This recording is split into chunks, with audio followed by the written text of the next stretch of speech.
Hey everybody, welcome back to the Unsexy Church podcast. We're glad you're tuning in. What episode are we on? Are we 14? We're on 14 now. Woo! That's exciting.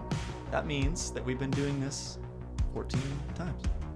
Almost 14 times. That's very intuitive of you. Thank you. I'm just kidding. Hey, we're so glad that you've tuned in. We're going to have a great episode for you. Last week we talked about theological triage, where we talked about differences in orthodoxy amongst Christians. Today we're actually looking at the other side of the coin and looking at differences in orthopraxy, or practical issues and differences of conscience. So I'm looking forward to that discussion that we're going to have together. But before we do, mug of the week. So I have a bright fluorescent. Is that fluorescent color? It's very bright. It's bright orange. A bright orange mug. It's huge. It says "Just One," which is the theme from Camp Barnabas. It's a small, it's in a small town, but it's a huge camp for those with special needs and chronic illnesses. If I'm not mistaken, someone listening to this who's involved in Camp Barnabas, if they're listening, or anybody that I know that went to Camp Barnabas when I was a student minister, we went there, we served there, and I think the owners come out of Kanakuk, or have come out of Kanakuk, to form a camp specifically for those with special needs. And it is an incredible camp. So you take students there, they serve as missionaries, one-on-one, making sure that an individual who comes with whatever the particular need is that week. So they have a week for those that are blind, they have a week for those that are deaf, they have a week for those that might have Down syndrome, autism, whatever it might be. You make sure as a missionary that student is in the right place at the right time and has the best week of their lives. It's a really cool camp. Yeah, it sounds like a great ministry. So Purdy, Missouri, Camp Barnabas, check them out. They also have pretty good mugs. So, if you're just in the area, go get a mug. Next time you're by. Purdy, Missouri. I think it's close to Branson. I think that's where it's at. I went there like 3 times and I don't remember where it was. It's You're from Missouri. Yeah, but I could say Purdy, Missouri to like 90% of Missourians, and they're not going to know where that's at. Hey, issues of conscience. This might be a conversation that people feel like is opening a can of worms. Issues of conscience are issues that Christians must consider as they live in a fallen world, looking at Scripture, what does Scripture say, and making ethical, moral, personal decisions based upon where Scripture isn't extremely clear. So with that being a basic idea of the type of conversation we're going to have, can you just lay a framework for what do we mean by conscience? Sure. So last week we talked about theological triage, where we were looking at clear teachings of Scripture and putting them into categories from ultra clear to not as clear, but still teachings that are in Scripture. So we were distinguishing biblical mandates, biblical commands. As we talk about conscience, we're talking more about personal opinion. So a conscience is our awareness of what is right and what is wrong. It's our value system that is subjectively inside of us, and we know this to be right. We know what this to be wrong.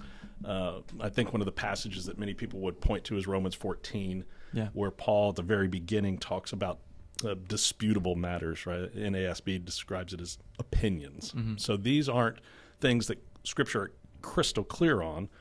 They're things that you personally think are right and wrong. Now, our conscience as Christians should be informed by Scripture. We should use Scripture to help us to understand what's right and what's wrong, and our conscience should always be subordinate to Scripture, not putting our thoughts and opinions above what's clearly taught in Scripture. But at the same time, it's our opinion. It's not something that we can say, this is clearly here in Scripture. Here, let me point you to this passage. As a Christian, you shouldn't have a conviction anything less than what Scripture commands.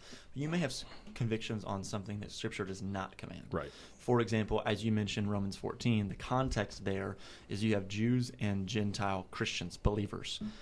Jews that have accepted Christ as the Messiah, recognizing he has fulfilled the law, that they're no longer bound to certain feasts or ritual requirements, but some of them still feel in their conscience they must abide by certain kosher food laws. They wouldn't eat pork and so on. Gentiles, however, in the same congregation, meeting with them regularly, are eating pork and enjoying it and saying, why don't you guys eat pork? It's great. Bacon's awesome. Haven't you tried Applewood smoked bacon? And the Jews say, but that's not how we live as God's people. And so there arose a dispute, like you said. No one insisted upon agreement for their salvation. It was, you ought to do this, you ought not to do this. And so Paul says, can't you live together in harmony? Some of you, it's okay if you abide by your conscience and don't eat pork. Some of you are okay eating pork, and the Bible's clear that you can eat pork, so you guys can go ahead and eat pork, not abide by kosher food laws. But I think something worth mentioning is when you look at Galatians 1, kosher food laws are another example of some of the problem that's happening in Galatians 1, along with circumcision. There was Judaizers who came into Galatia, and they insisted that Gentile Christians be circumcised in order to be saved. Right. And Paul says that's anathema. Mm-hmm. So I think that even comparing the two, both in Galatians 1 and Romans 14, shows us there's a difference between biblical command. By grace you're saved through faith, and they're insisting above that you must do a certain work or abide by the law to be saved. Paul says, no. But in Romans 14, people have the conviction not to eat. He says, well, don't eat them. And he even goes on so far to say, as you know, when we might get into later, as you lay out some of the important tenets of understanding conscience. In Romans 14, he says, to violate your own conscience is sin for you. It's sin, yeah, 14. So do not, if you're a Gentile believer, the command is do not encourage them to violate their own conscience. Allow them to have difference than you. Right. So he refers to the one who is weaker in the faith. So somebody's in the faith, they just haven't matured and grown in their faith. So certain things that they've experienced in their past, they think, okay, I cannot do these things still. Mm-hmm. But don't cause